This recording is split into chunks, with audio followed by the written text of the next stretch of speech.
Essa semana foi preparando o estudo.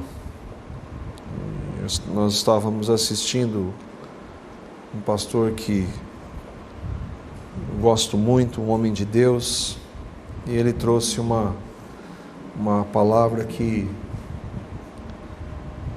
me incomodou e que eu gostaria de tratar. O título da reflexão não é agradável. O evangélico que foi para o inferno. Não é uma visão, não é uma suposta visão do inferno, mas alguém que foi para o inferno, mesmo sendo evangélico. O desejo, quando nós lançamos a palavra e quando nós proclamamos o evangelho, é salvação de vidas. Não adianta nada você aprender boas práticas, você resolver alguns problemas, mas não ter a sua natureza de pecado transformada. Porque por mais que você se dê bem nos negócios, na família, financeiramente, se você não nascer de novo, você vai para o inferno. Isso foi Jesus que disse para religioso. O desejo é que, se você que nasceu, cresceu, participa, vem aqui ou vai a outra igreja evangélica, mas não nasceu de novo, é que o Espírito Santo incomode você e você entenda. O fato de participar de uma religião evangélica não quer dizer nada. E cada dia que passa, quanto mais o tempo passa, mais isso fica evidente na chamada igreja evangélica. O nosso desejo, quando nós lançamos a palavra, é o mesmo de Paulo, quando, por causa do evangelho, esteve diante de um rei chamado Agripa. Ele sabia que não podia, mas ele cria no poder da palavra e por isso anunciava o evangelho. E ele, lá em Atos, no capítulo 26, os versículos 26 a 29, ele está falando para aquele rei que já havia ouvido falar de Jesus e que tinha familiares na religião. Atos capítulo 26, versículos 26 a 29. Paulo está diante de um rei porque ele havia sido preso por amor a Cristo, ao Evangelho, perseguido. E aí ele diz: o rei está familiarizado com estas coisas. Paulo havia acabado de falar da ressurreição de Jesus. Então ele está dizendo: você, rei, você ouviu isso aí. E lhe posso falar abertamente. Eu estou certo que nada disso escapou do seu conhecimento. Você é alguém bem informado. Você ouviu que houve um homem que veio, que fez milagres, e que morreu e que ressuscitou. Pois nada se passou num lugar qualquer. Isso não é invenção de um grupo de religiosos ignorantes. Essa é uma história e você está ciente dela. Rei Agripa, você crê nos profetas? Eu sei que sim.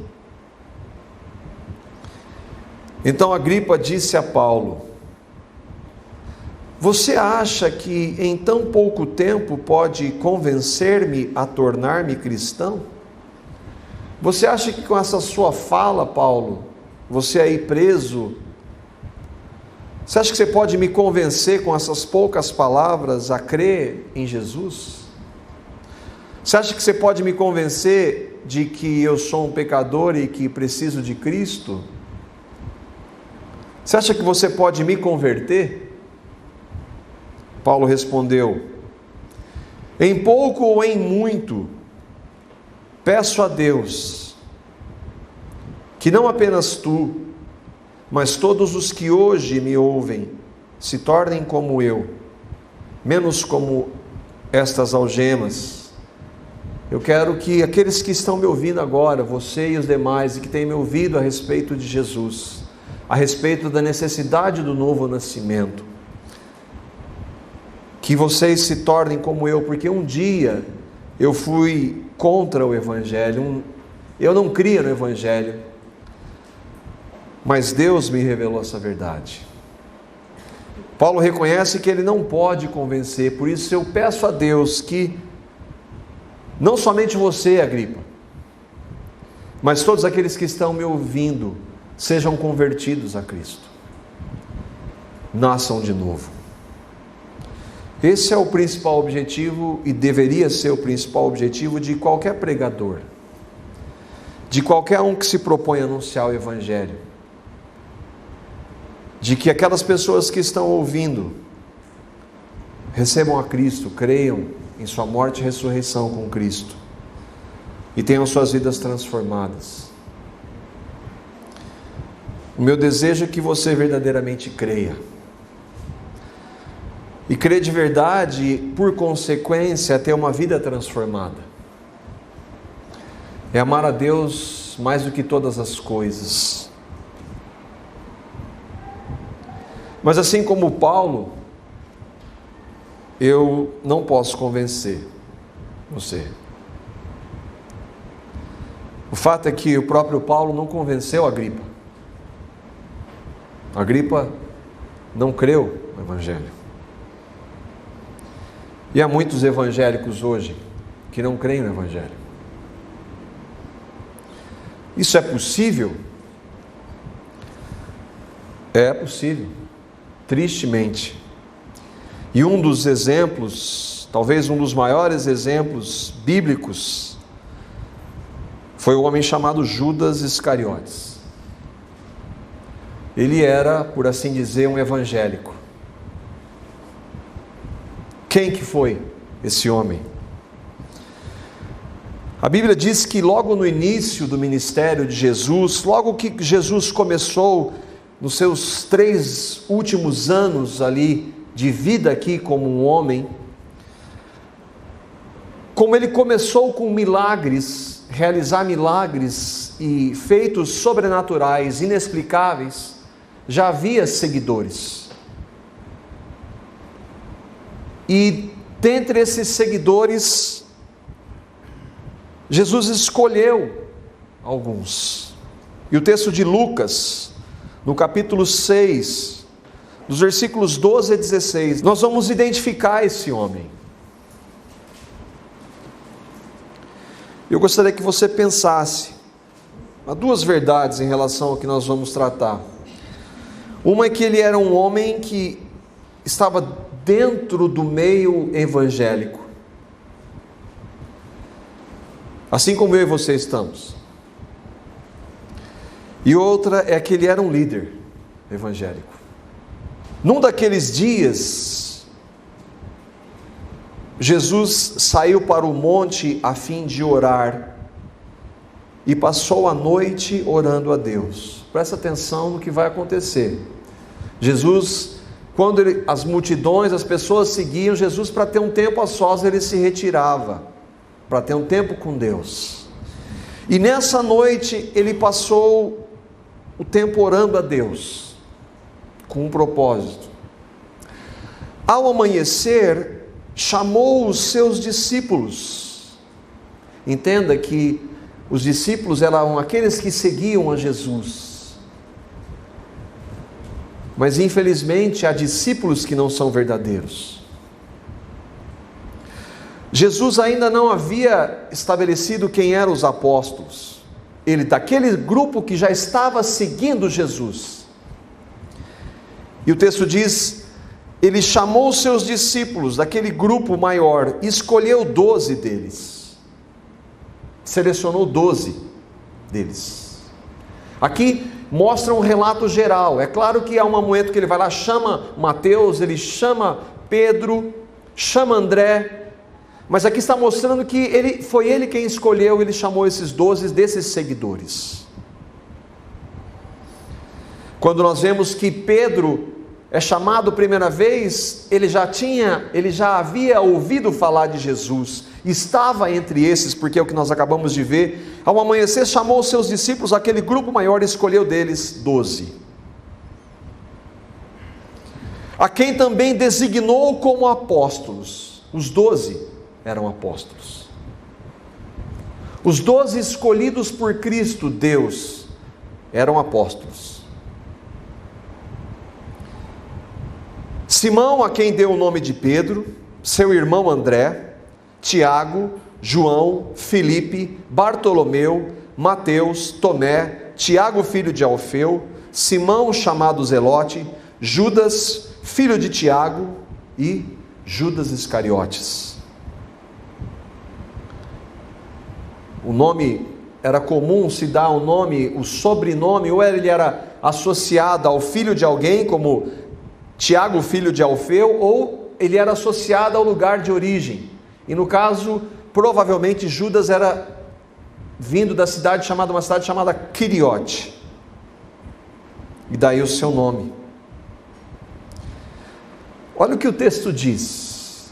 De um grupo que seguia Jesus, ele escolheu 12. Os 12 ele designou que fossem apóstolos. Dentre esse grupo que seguia Jesus estava Judas. Desse grupo maior ele chamou 12 e definiu como apóstolos. Um dos apóstolos era Judas. Judas era o tesoureiro do grupo. Nós vamos ver em outros textos que ele era quem cuidava do dinheiro.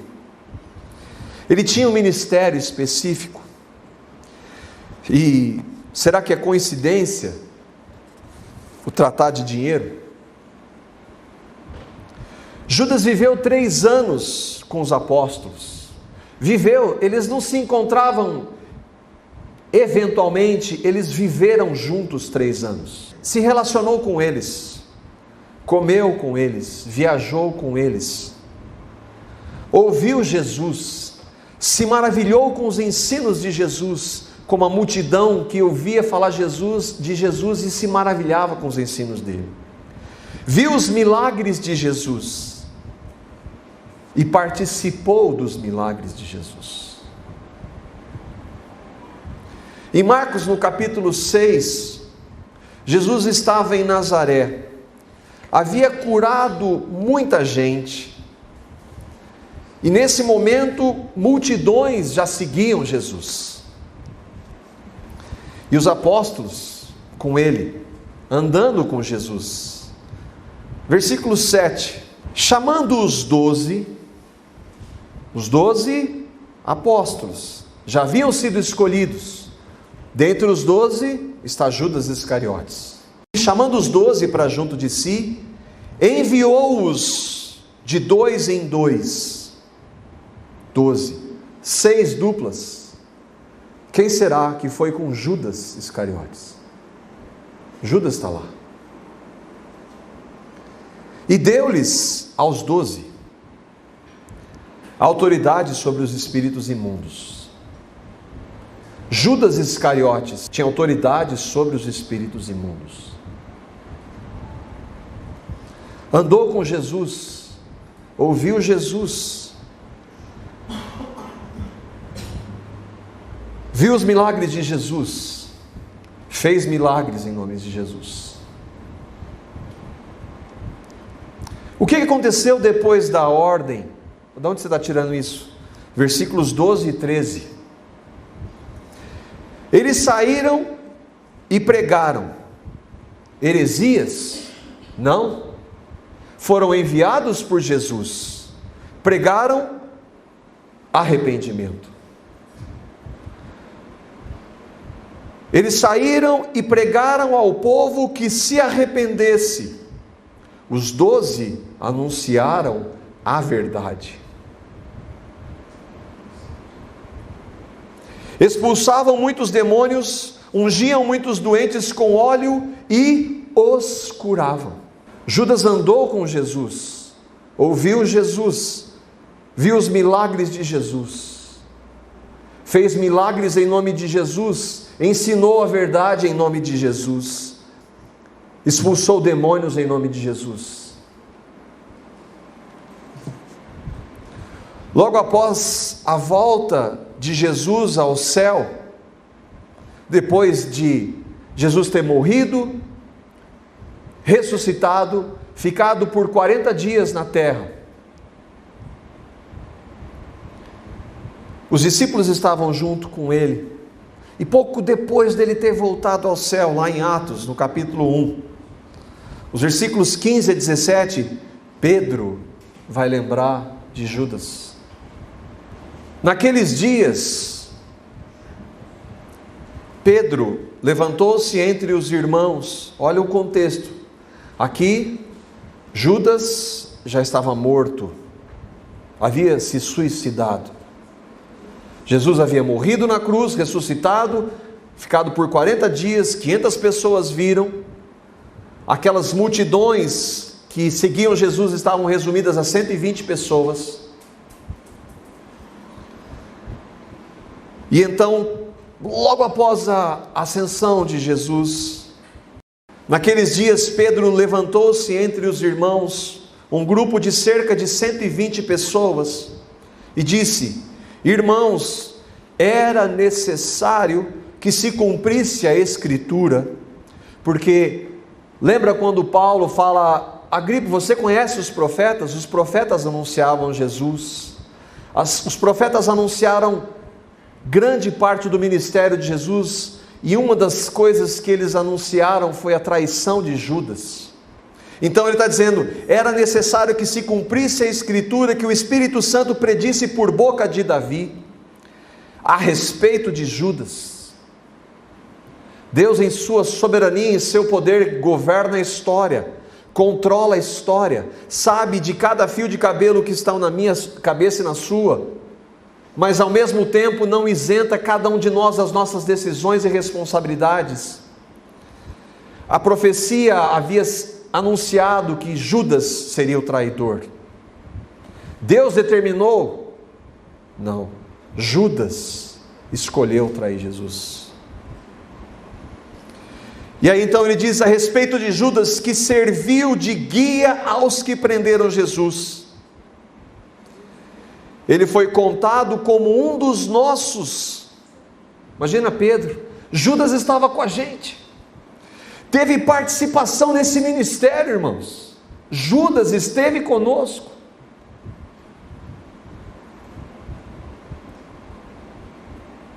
Judas, pelo poder de Jesus, realizou curas. E não há como nós não nos lembrarmos de Mateus capítulo 7, os versículos 22 a 23. Irmãos, quando eu estava lendo esses textos, e muitas das verdades que nós estamos tratando aqui eu não conhecia, não sabia. Isso me levou a tremer diante do Senhor. Nós estamos falando de um homem que fez muito, que andou com Jesus, que era um líder. E muitos daqueles que são líderes, pastores, se aplicam a essa realidade. E muitos dos que estão na igreja hoje se aplicam a essa realidade. Mateus 7, 22 a 23, aqui é Jesus que está dizendo: muitos, não poucos, não alguns, muitos me dirão para mim, Jesus, quando estiverem frente a frente comigo, naquele dia, que dia? O dia que eu e você vamos estar diante dele, no dia do juízo. Muitos me dirão naquele dia: Senhor, Senhor. Dizer Senhor não quer dizer nada. Não quer dizer nada fazer milagre, não quer dizer nada ouvir Jesus, não quer dizer nada dizer Senhor, chamar Jesus de Senhor. Muitos me dirão naquele dia: Senhor, Senhor, não profetizamos nós em teu nome, Em nome de Jesus profetizamos, e não só a profecia, as falsas de Deus está me revelando alguma coisa. Muitos de nós anunciamos o arrependimento em seu nome. Judas pregou arrependimento em nome de Jesus, com uma autoridade dada por Jesus. Em teu nome expulsamos demônios, a autoridade dada por Jesus. Não foi isso que nós vimos? Ele mandou de 2 a 2 e deu a eles, aos 12, Judas, a autoridade sobre os espíritos imundos. É a Bíblia que está dizendo isso.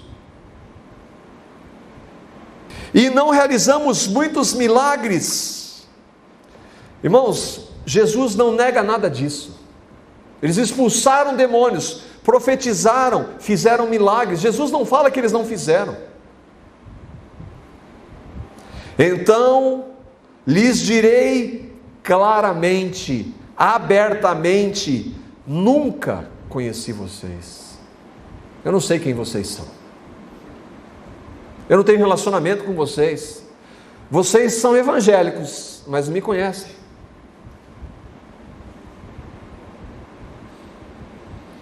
Jesus não os chama de mentirosos. Eles fizeram o que eles disseram. Mas Jesus vai dizer para muitos: eu nunca conheci vocês. E aí ele diz, por que ele nunca conheceu? E a resposta está aqui: afastem-se de mim, vocês que praticam iniquidade. Mesmo fazendo o que fizeram pelo poder do nome de Jesus, viviam na prática do pecado. Mesmo chamando Jesus de Senhor, mesmo profetizando, mesmo expulsando demônios, mesmo fazendo milagres, mesmo participando da igreja evangélica, eram pecadores, viviam na prática do pecado.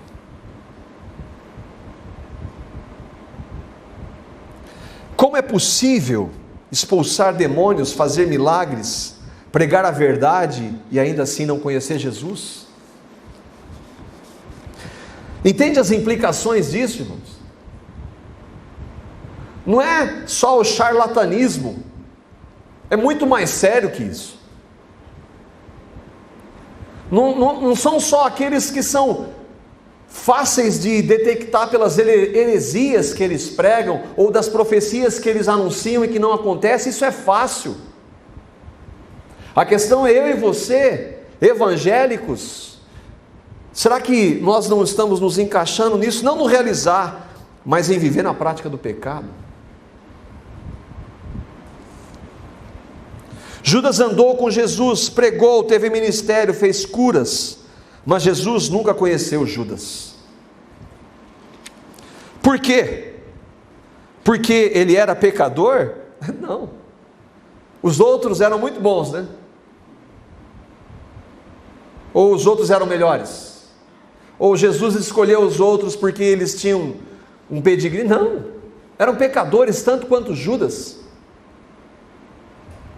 O problema de Judas estava em que ele nunca se arrependeu de seu pecado.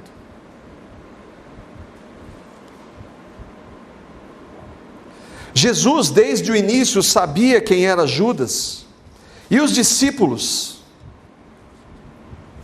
lembra do que Pedro disse? Irmãos, ele foi contado como um de nós. Ele fez parte desse ministério.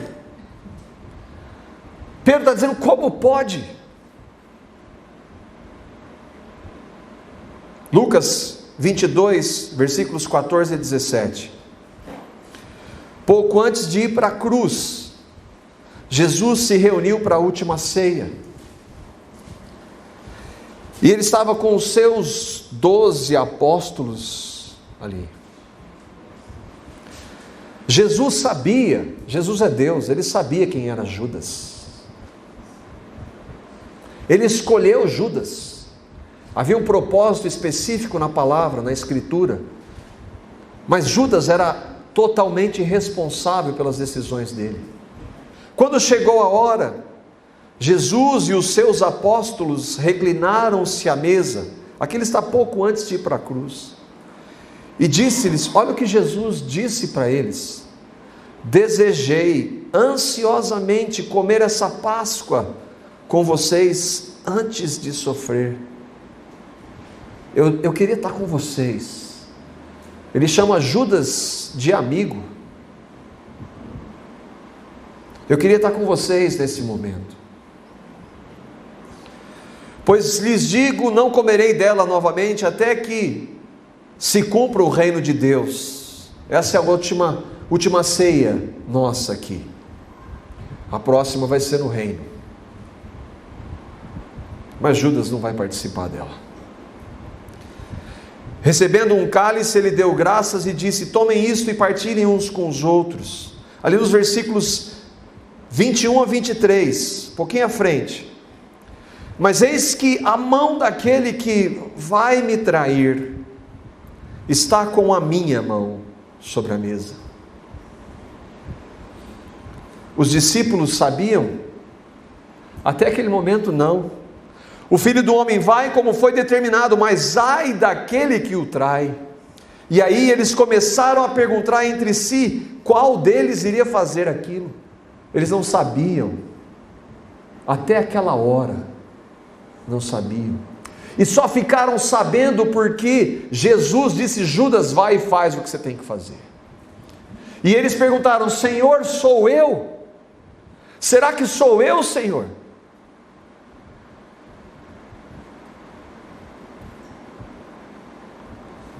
Judas já havia se organizado para o seu intento.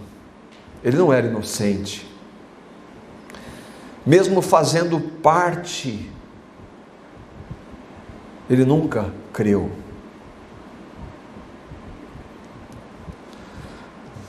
João, que era um dos 11 verdadeiros, falou sobre falsos. Lá nós temos visto esse texto em 1 João capítulo 2, versículos 18 e 19. Filhinhos, esta é a última hora, e assim como vocês ouviram que o anticristo está vindo, já agora, desde aquela época, João presenciou isso. Muitos anticristos têm surgido, contrários a Cristo, no lugar de Cristo. Por isso sabemos que esta é a última hora. Quem são os anticristos? Eles saíram do nosso meio. Eles faziam parte da igreja. Eles faziam muitas coisas em nome de Jesus. Mas na realidade eles não eram dos nossos. Porque se fossem dos nossos, teriam permanecido conosco. Uma das características daqueles que verdadeiramente creem, eles vão perseverar até o fim. Não porque eles tenham capacidade, mas porque o que habita neles os capacita a isso. O fato de terem saído mostra que nenhum deles era dos nossos. Judas andou com Jesus, pregou, teve ministério, fez curas, mas Judas era um anticristo. Não é sem razão que Paulo, o apóstolo dos gentios, temeu por mim e por você. Nós ouvimos o Evangelho, nós somos gentios, ouvimos o Evangelho por meio da pregação inicial de Paulo. Em 2 Coríntios, no capítulo 11, ele fala desses falsos líderes, falsos evangélicos. 2 Coríntios capítulo 11, versículos 13 a 15. Ele diz lá: eu temo que assim como a serpente enganou a Eva, esses homens enganem vocês também, ou vocês estejam enganados por acharem que fazerem parte do ritual da igreja, ou das práticas, vocês façam parte do reino. Olha o que ele diz: porque tais falsos apóstolos, Judas era um falso apóstolo, são obreiros fraudulentos, transfiguram-se em apóstolos de Cristo, e não é maravilha? Ou seja, quando nós vimos isso de Judas, nós não devemos nos surpreender, porque o engano, ele não vem escancarado, ele vem misturado, ele é sutil. O diabo é um estrategista, E a palavra diz que nós não devemos ignorar os seus ardis. Ele maquina, ele quer nos enganar, ele quer tirar o foco que é Cristo. Porque o próprio Satanás se transfigura em anjo de luz.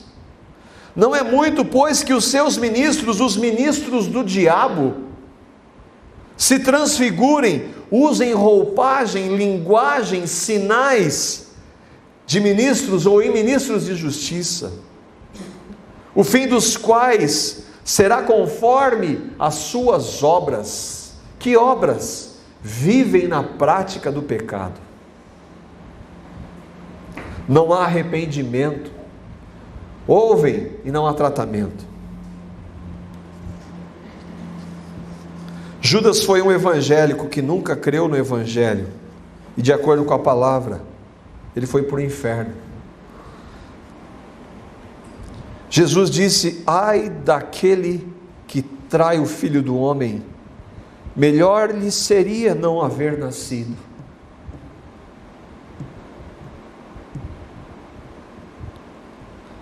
Judas andou com Jesus, ouviu Jesus, falou com ele, pregou sobre ele, teve ministério, fez cura, mas Jesus não conheceu Judas. Você entende que quando nós falamos que o fato de ser evangélico não quer dizer nada? Consegue compreender que ter nascido numa igreja, seja ela batista, presbiteriana, metodista, ou seja lá qual for, não quer dizer nada? Ser batizado, ser apresentado, não quer dizer nada? É necessário que haja um momento na sua vida, na minha vida, em que eu me reconheça pecador e me arrependa pela ação do Espírito dos meus pecados e receba a Cristo pela sua graça. Que se isso não acontecer, eu posso fazer igualzinho todo mundo faz, e mesmo assim não ser conhecido por Jesus. Lembra do que Jesus disse?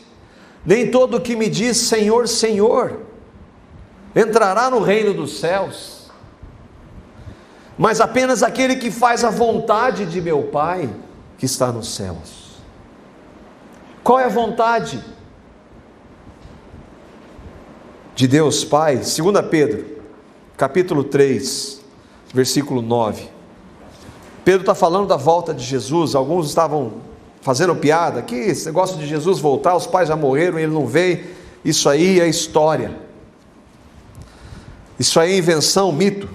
O Senhor não demora em cumprir a sua promessa, como julgam alguns, a promessa dele voltar. Pelo contrário, ele é paciente com vocês, não querendo que ninguém pereça, mas que todos cheguem ao arrependimento. Se Judas tivesse se arrependido, teria sido perdoado.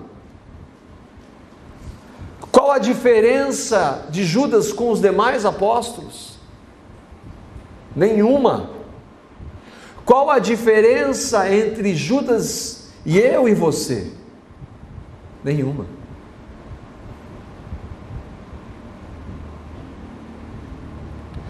Que conclusões nós chegamos?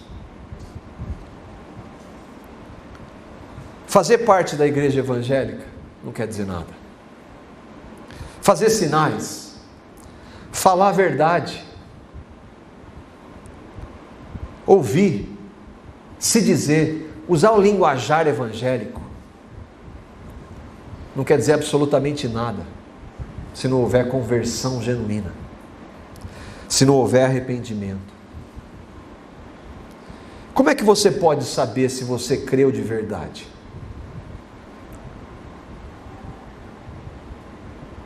Porque aqueles que vivem na prática do pecado não nasceram de novo. Mas eu e você sabemos que cometemos pecados. Como é que eu sei?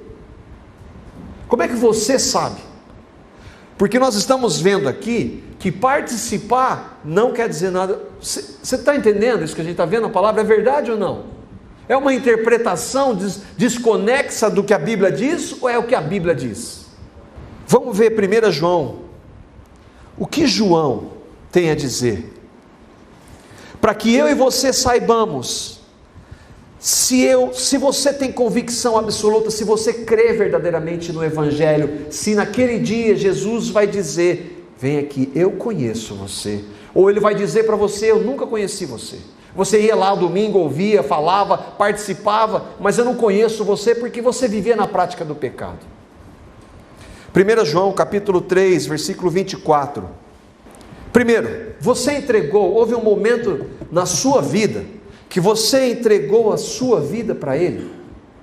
Eu não lembro o dia, não importa, mas houve um momento em que o Espírito de Deus revelou para você a sua condição, de que você não podia mudar o seu estado, de que você era um pecador, e que nada que você fizesse poderia mudar, mas pela ação do Espírito, Ele mostrou o seu pecado, mostrou que Jesus veio por você, morreu a sua morte, e deu uma nova vida na sua ressurreição, você recebeu aquilo por fé, você creu nisso, houve um momento na sua vida, olha o que João está dizendo, nisso conhecemos que Ele, Cristo, permanece em nós, pelo Espírito que nos deu. Quando nós cremos em Cristo, nós estávamos mortos em nossos delitos e pecados, mortos espiritualmente, mas quando recebemos a Cristo, o Espírito Santo veio e vivificou o nosso espírito que estava morto, e agora eu sei que eu sou. Você sabe? Segundo, você deseja obedecer a Deus, porque a consequência daquele que nasceu de novo é viver para a glória dEle. Eu quero viver para Ele,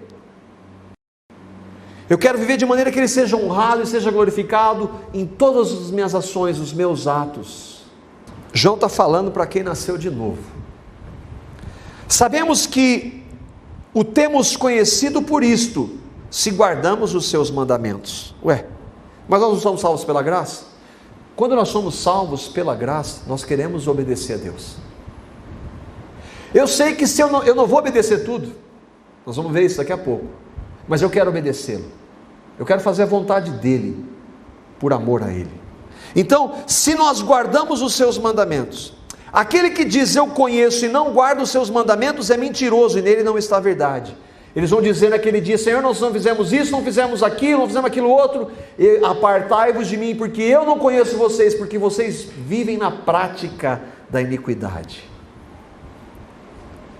Então eu conheço Jesus, Jesus é a minha vida, eu participo, mas aquilo não faz diferença nenhuma na minha vida, na minha prática, no que eu penso.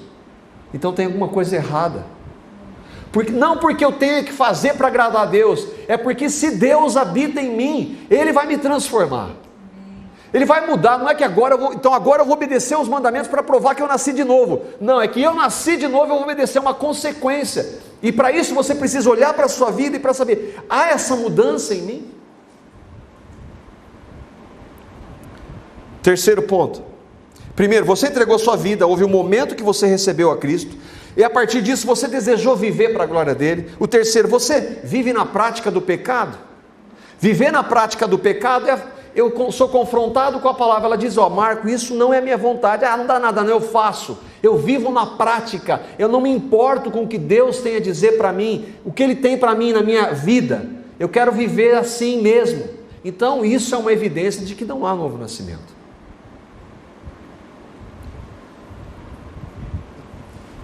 Primeira João 3, versículo 6, todo aquele, é o que João está dizendo, todo aquele que permanece nele, em Cristo, não vive pecando. Todo aquele que vive pecando não o viu, nem o conheceu. Apartai-vos de mim, vós que praticam iniquidade. Não quer dizer impecabilidade. Não quer dizer que nós não pequemos. Isso é impossível. Não porque Cristo em nós não seja possível, mas é porque nós ainda estamos nessa realidade. Mas eu não vivo na prática do pecado dizendo assim, eu vivo assim, não tem problema nenhum. Não. Por que não é? Porque o Espírito habita em mim. O Espírito habita em mim, quando eu peco, eu entristeço o Espírito. Se eu entristeço o Espírito que habita em mim, eu sou levado a pedir perdão. O Senhor me perdoa. Tem misericórdia. Mas do jeito que está, significa então que nós somos perfeitos? É isso? Não. 1 João 1:8. Se afirmarmos que estamos sem pecado, enganamo-nos a nós mesmos e a verdade não está em nós. Então quer dizer, então eu nunca mais cometo pecado? Não. Se eu disser que eu não cometo pecado, que eu não peco, eu estou mentindo. Então, qual é a minha posição? É verdade, Senhor, eu cometi, eu pequei. Senhor, tem misericórdia. E aí eu lembro que eu já fui perdoado lá na cruz em Cristo. Já fui totalmente perdoado. O sacrifício de Cristo é suficiente, foi suficiente para me perdoar dos meus pecados antes de crer nele, e agora daqueles que porventura, bem entendido, filhinhos, não pequei. Se porém pecar, ou seja, o pecado não é uma prática, mas é um acidente na nossa vida. Se alguém pecar, nós temos um advogado, que é Cristo. Quantas vezes? Mas e quantas vezes? Então existe um número de vezes. Quando Jesus fala para Pedro, Pedro fala, Senhor, quanto eu tenho que perdoar? 7? 70 vezes 7. Jesus disse isso para Pedro, e ele para nós. A questão está se há arrependimento. Se Judas tivesse se arrependido, ele teria sido perdoado.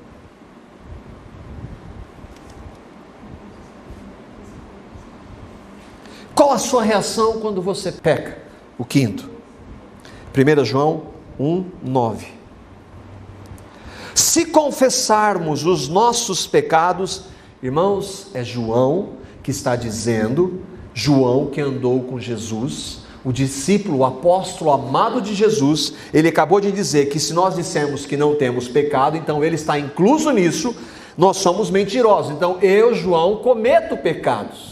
E aí no versículo seguinte ele vai dizer, se nós confessarmos, eu, João, confessar o meu pecado, ele é fiel e justo para perdoar os meus pecados, os nossos, não somente os nossos, mas de todos aqueles que ainda não creram em Cristo. Em essência, não havia diferença entre Judas e Pedro. Ambos foram chamados por Jesus, ambos andaram com Jesus, ambos ouviram Jesus, ambos presenciaram os milagres de Jesus, ambos falaram de Jesus, ambos fizeram milagres em nome de Jesus, ambos eram pecadores, ambos eram religiosos judeus, ambos cederam à influência de Satanás, ambos queriam poder, ambos negaram Jesus, ambos pregaram o arrependimento, mas um só arrependeu-se. Tudo que Judas fez, Pedro fez, mas Pedro se arrependeu.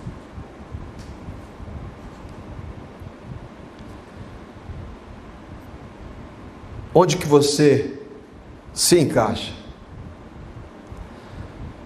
Houve um momento na sua vida que você se entregou a Ele e disse, meu Deus, eu sou um pecador, eu quero parar de mentir para mim mesmo, eu não sou uma boa pessoa, mas eu sei que o Senhor me ama mesmo assim, e que o Senhor me perdoa em Cristo, eu recebo o que Cristo fez.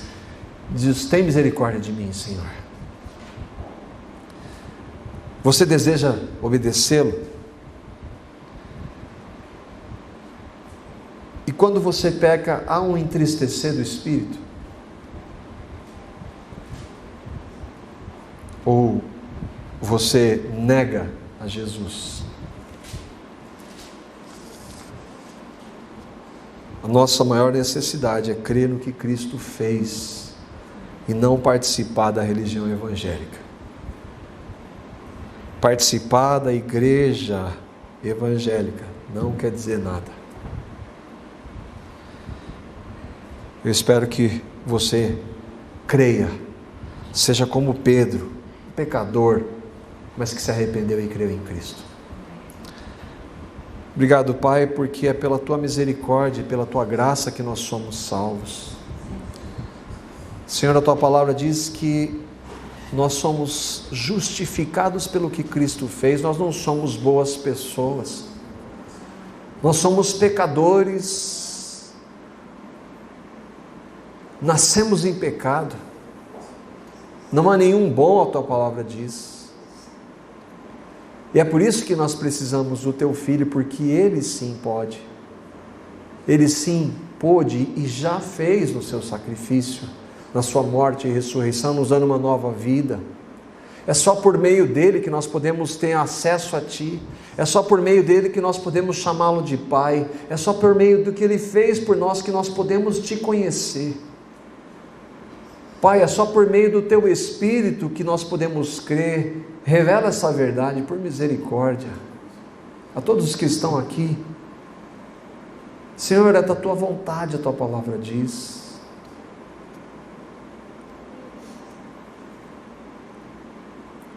Senhor, não era da Tua vontade o que aconteceu com Judas, a Tua vontade era o que aconteceu com Pedro. Revela Cristo, conduz ao arrependimento. A Tua palavra diz que a Tua bondade, esse amor inexplicável que nos conduz ao arrependimento. E Senhor, para nós que temos crido, nós que confessamos o Teu Filho, Pai, por misericórdia, capacita-nos a viver para a Tua glória, em cada área das nossas vidas, para a Tua glória, por amor a Ti. Nós já sabemos o Teu perdão, e é exatamente pelo Teu perdão que nós queremos viver para a Tua glória. Capacita-nos, Pai, no nome de Jesus. Amém.